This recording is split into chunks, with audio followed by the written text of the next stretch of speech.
So the question that I want to begin with today as a reminder again is, have you ever wondered what you really look like through the eyes of God? How does he see you? What does he really think of you? And I'm sure that we all have a concept of that, and depending on what day it is and how that day is going, it may vary. Sometimes we think God is not very pleased with us. He must be pretty mad at me. He must be just hiding his eyes from me, turning his head and saying, I can't believe that my children are like that. We probably feel that more than not. But how does God really see us? The reality is, and the thing that we need to come to terms with today, is that how God sees us, how his view of us, has little to do with who we are and everything to do with who he is. I believe that we can gain some initial insight into this very perspective, this view, by considering the traits that God has put in the hearts of our mothers, traits that shape the way they think about their own children. Now, again, not all mothers are the same, but in general, I think by God's design, he puts characteristics in the heart of mothers for their children. And I want to go over a few of those. There have been some famous quotes that have given us a little insight. Some of these are serious. Some of them obviously are a little more lighthearted. But first of all, there was a person named Taneva Jordan who spoke of the self-sacrificing nature of mothers. And he said it like this. He said, a mother is a person who, seeing there are only 4 pieces of pie for 5 people, promptly announces she never did care for pie anyway. There's a Jewish proverb that speaks of the intuitive nature of mothers, and it says, a mother understands what a child does not say. I agree with that. There's a Spanish proverb that focuses on the wise counselor trait that's in most moms. And it said simply, an ounce of mother is worth a ton of priest. I think that's probably true. And I like this one from humorist Phyllis Diller. Some of you may recall Phyllis Diller. I like this. She said, I want my children to have all the things I couldn't afford. Then I want to move in with them. I think that's a good one. Robert Brault, on the more serious side, speaks of the characteristic of being full of grace and mercy.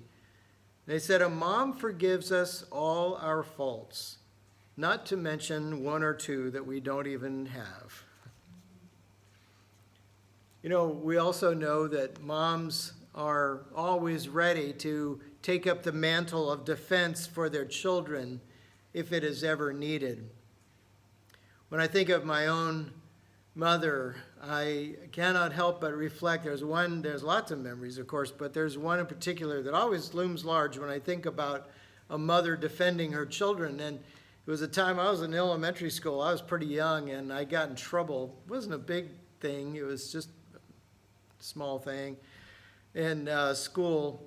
And yet I was sent to the principal's office. And the principal was kind of a scary guy. He was probably a really nice man, but he kind of had a Richard Nixon kind of look about him. And I remember he had a black kind of 5 o'clock shadow. And he just looked like a guy you didn't want to mess with. And brought us into the office and made some rather strong threats, me and my friend.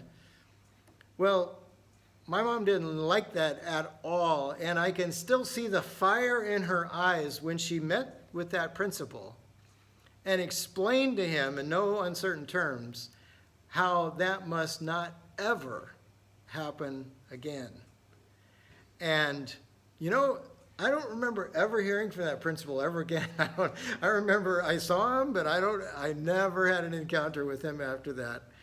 And I was just, it always makes me smile, but it always appreciated. My mom is a tiny little woman, but oh my goodness, there's dynamite in there. So I would just say, Mom, I know you're watching, so happy Mother's Day. I love you. So proud of you. And you're the best. You're the greatest. Reed Markham said, mothers can look through a child's eyes and see tomorrow. I think that's a profound statement. And, I would reflect that way when I think of the mother of our children, Dawn. And we had a great day yesterday, and as we were reflecting on different things, sharing with our children in different ways, I was always amazed at how she was able to see right through our children. And she always could read them like a book. She intuitively knew their inner motivations, what really made them tick, long before anyone else. And with that kind of intimate knowledge of a child, that willingness to defend them against all foes, comes the God-inspired opportunity to love like no one else. I think that's what we want to look at today. With intimate knowledge, with a determined willingness to defend, comes the opportunity for a boundless kind of love like nothing else. I say it's God-inspired because it is seen in the nature of God himself. Romans 5:8 clearly portrays that, saying, but God demonstrates his love for us in this, while we were still sinners. In other words, when there was nothing about us to appreciate, nothing about us that said, wow, that's a wonderful child. While we were still sinners, Christ died for us. That's the kind of love that can look into our eyes and see the future, and not just judge us by what is seen in that moment. The passage that we want to reflect on today is Psalm 139, a few of the verses 1 through 18. And here David, the psalmist, is reflecting on the many ways that God showed his love for himself, for David. And the way that he showed love to him like no one else. I want to read just a few verses at a time, and then we'll take a look at some of these. We'll break down some of these character traits that David reflected on of his God. He begins by saying, O Lord, you have searched me and known me. You know when I sit down and when I rise up. You discern my thoughts from afar. You search out my path and my lying down, and are acquainted with all my ways. Even before a word is on my tongue, behold, O Lord, you know it all together. So the question that this brings to our hearts today, this first part of it, is what does God know about us? And how does he know it? That's an important question. How is it that God knows what he knows about us? When David writes, O Lord, you have searched me and known me, it's a pretty profound statement. We know by what we understand about God is certainly there never has been a time that God did not have complete knowledge of us, right? I mean, if God is sovereign, if God is all things, if he is all-knowing, then how could there ever be a time when God had anything less than complete knowledge of us, right? There's never a time like that. But David is reflecting on another side of this. He still is saying that God pursues him. He pursues the details of his life with minute interest. You have searched me. So it's as though God, who has complete knowledge of him, now is exploring the very details, the deepest parts of the moment-by-moment experiences of his son, David, his child. He said, you know when I sit down and when I rise up, you discern my thoughts from far. What's he saying? He's saying he understands every emotional state we are in. and everything we think about. That's something to contemplate, isn't it? Every emotional experience that we have, God understands, and he pursues, and he searches. And everything that we think about. You know, I'm sure if you're like me, you wish that were not always the case. But God knows, and he searches out even our thoughts. Verse 3, he said, "You search out my path and my lying down, and are acquainted with all my ways." What David is reflecting on there is that God knows perfectly all of our habits and our personal traits that make us distinct from every other person on the planet. You know, if God has placed all of the stars in the heavens, and he knows them, he calls them all by name. Now, there are a lot more stars than there are people. Imagine his knowledge of you and how there's nothing about you that God doesn't know, that he doesn't search out, that he's not interested in. Even our words, our thoughts. Verse 4, he said, "Even before a word is on my tongue, O Lord, you know it all together." He knows what we are going to say before we say it. And you know, I really need to just speak for myself. I wish I could hear God just say, "Well, stop, don't say that." I know what you're thinking, don't say that. Boy, are there times that I wish I could reel the tape back and not let the words come out of my mouth that came out, right? Yeah. Well, here's the thing that we need to understand from this, because on one hand we go, well, this is kind of depressing. God knows too much about me. I wish he didn't know everything about me. Well, here's the thing we have to embrace. Remember, David is reflecting here on the beauty of this, and it's wonderful to him. And so we have to conclude from that God does not pursue us and these details about our life in order to catch us in an error, to catch our flaws and failures. God isn't pursuing us to go, "Oh, see, there, I told you you'd mess up." That's not what God is up to. What David is reflecting on is how God intimately delights in his creation, even to the microscopic details of your life. He loves you with such a love that he is fascinated by every minute detail, from your thoughts to your habits, to your activities, to your emotional experiences, to everything you're going through. He loves you so much that he is intricately involved in every detail. It's not to catch you in mistakes. It's because of his love for you. He cannot help it. He cannot avoid paying attention to every detail in your life. Paul reflects on this in Ephesians 2:10. It says, "For we are his workmanship." I don't know, some of you may be craftsmen. I think maybe, most people here are in some fashion. If you've made something, I think I heard a conversation about some quilting a while back, and some of us are woodworkers, some of us like to do other things.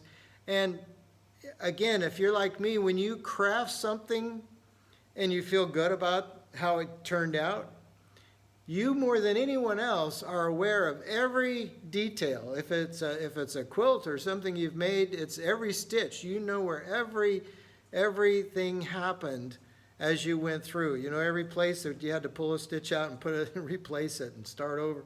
You know every detail of that. If you're a craftsman, you know every place where the wood was a little harder than in other places, and so the sanding was a little bit different and took the stain a little differently, or whatever it is.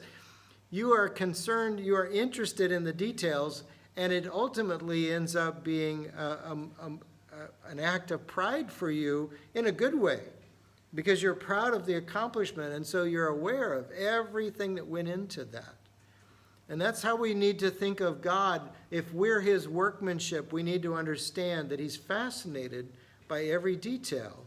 He's the one who made us in the first place, with all of our capacities and capabilities. He's the one who made us. And so he, of course, is intimately acquainted with every detail. That's what God knows, and that's how he knows these things about us. The next section, verses 5 through 10, talks about what God does with the information that he has. Verses 5 and following, he says, "You hem me in behind and before and lay your hand upon me." You know, we look at that and we may think, oh, I'm trapped. God's got me surrounded. I can't make a move without him knowing about it. And we might feel very confined by that. But here's the other side of that coin. It's not that we're confined by that. It's that he surrounds us as our protector and defender, and he claims us as his own. You know, there's no more freeing place than to be completely surrounded by the God who is our protector and defender. There is no more freedom than you can experience in that place, knowing that you are hemmed in, surrounded by a God who loves you that way. Verse 6, he said, "Such knowledge is too wonderful for me." See, David is not burdened by this. He doesn't feel confined or constricted by this. He said, it's wonderful. It's too wonderful. It's high. I can't attain it. He's saying, I can't even get my mind around how wonderful this is. And then he starts to, I love these next phrases where he's reflecting on the dimensions of how God knows him. And he said, "Where shall I go from your spirit? Or where shall I flee from your presence? If I ascend to heaven, you are there. If I make my bed in Sheol, you are there. If I take the wings of the morning and dwell in the uttermost parts of the sea, even there your hand shall lead me, and your right hand shall hold me." What's he saying? David is reflecting on the fact that there's absolutely no place that he could be, that we can be, either physically or emotionally, that he's not going to be there with you. Your ups, your downs, your best days, your worst days, he's with you every second. And he's not only present, but he leads us and holds us together even when we are falling apart. Again, as Paul says in Colossians 1:17, "And he is before all things, and in him all things hold together." You know, there are times and there are places when we feel like God has abandoned us. David even reflects on that. So, you know, God, why are you so distant? Why are you so far from me? Remember, Jesus on the cross said, my God, why have you forsaken me?" And that's a little different story, because in that moment, Jesus was taking on the sin of the world. But there is no place that we can ever be that God is not with us altogether, present and involved and active and loving toward us. Verses 11 and 12 reflect on what happens if we try to hide from God, which we've all done. We've all tried to do. Verses 11 and following says, "If I say, surely the darkness shall cover me, and the light about me be night." He's saying, even if I try to hide in the darkness, even the darkness is not dark to you. The night is bright as the day. The darkness is as light with you. I like Charles Spurgeon. Spurgeon reflected on this with these words. He said, "Men are still so foolish as to prefer night and darkness for their evil deeds. But so impossible is it for anything to be hidden from the Lord that they might just as well transgress in broad daylight. As far as God is concerned, we always dwell in the light." I love that. He's saying you can hide in the darkness and creep around and do creepy things if you want in the darkness. But you might as well forget about that because you're not hiding from God. God, you'll never hear God say, gee, I wish I could see a little better. It's so dark. I can't see my children. God will never, ever say that. There is no darkness in him at all. You're always in the light to him. 1 John 1:5 says that exactly that. It said, this is the message we've heard from him and proclaimed to you, that God is light and in him is no darkness at all. Now, the thing we need to understand is here in this passage, the darkness not only refers to physical darkness, it also refers to the evil that threatens to consume us without our consent. We may be tempted by it, tormented or overwhelmed by it, but God is light even there. So even when the darkness that surrounds us is the evil that we may be involved in at the time, even there, God is light and present. So the bottom line is it's pointless to try to hide from God, which may seem terrifying, but it also releases us from the power of Satan and the stranglehold of temptation. Since there's no reason to hide from God, we might find ourselves having less reason to even follow the temptation that's in front of us. Well, verses 13 through 16 talks about, David is reflecting on, when does God start knowing me? When is it that this knowledge of God about me begins? Verse 13 and following, he said, for you formed my inward parts. You knitted me together in my mother's womb. I praise you, for I am fearfully and wonderfully made. Wonderful are your works. My soul knows it very well. My frame was not hidden from you when I was being made in secret, intricately woven in the depths of the earth. Your eyes saw my unformed substance.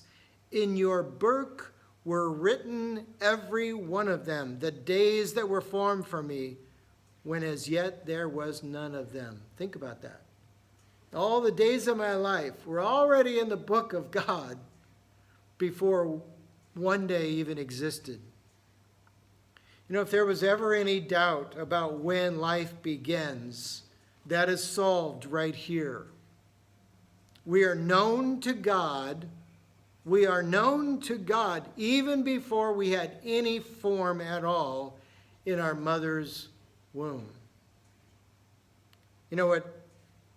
Organizations like Planned Parenthood and all abortion-minded like to refer to as just tissue and just part of the woman's body that they can make choices about. God already identified as a completely distinct individual with a future he could describe. So don't let anyone ever get away with saying it's just anything but a human being from the very first, from the very, very beginning. God could describe in detail the life of that unborn baby at the very beginning. Well, the last thing we look at in the last two verses, verses 17 and 18, how are we to respond to a God who knows us like this? David here is reflecting on the beauty of this knowledge. He said, how precious to me are your thoughts, O God. How vast is the sum of them. If I would count them, they are more than the sand. I awake and am still with you. You know, if you could only see yourself through the eyes of God, you would conclude the same thing that David did here. How precious are your thoughts, O God. I can't even count the sum of them. So here's what I'd like you to take with you. Instead of being terrified before a God who knows you more intimately than you know yourself, be comforted and blessed by the awareness that God knows you like that because he loves you like that. You know, there was a great song a couple dozen years ago that was released by the Gaither Vocal Band. And it declares this truth in a very simple but beautiful way. And it goes like this. It says, I said, if you knew me, you wouldn't want me. My scars are hidden by the face I wear. He said, my child, my scars go deeper. It was love for you that put them there. I am loved. I am loved. I can risk loving you, for the one who knows me best loves me most. You know, the view through a mother's eyes is like no other on earth. The view through a mother's eyes of her own children. But looking through the eyes of God, you are precious and priceless and loved with an everlasting love. Thank God for thoughts that are higher than we can imagine, as David reflects for us today. Let's pray together. Father, how we thank you for the richness of this psalm that gives us a little insight in the dimensions of your love. Father, thank you for sharing some of those traits in the hearts and through the eyes of moms around the world. And Lord, it gives us a glimpse of the love that you have for your children. Help us, oh God, remind us in those moments of darkness, those moments of when we are emotionally down or feeling distant or distracted, that through your eyes we are precious and loved with an everlasting love. And you see the depths and the details of our lives like no one else can.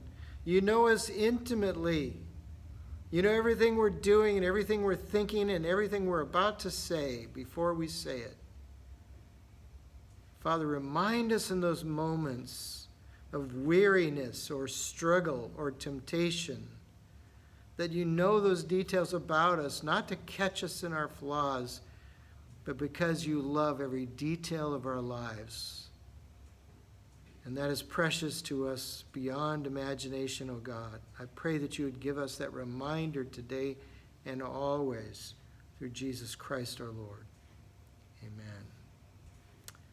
Butch, if you would come and lead us in our hymn as we respond.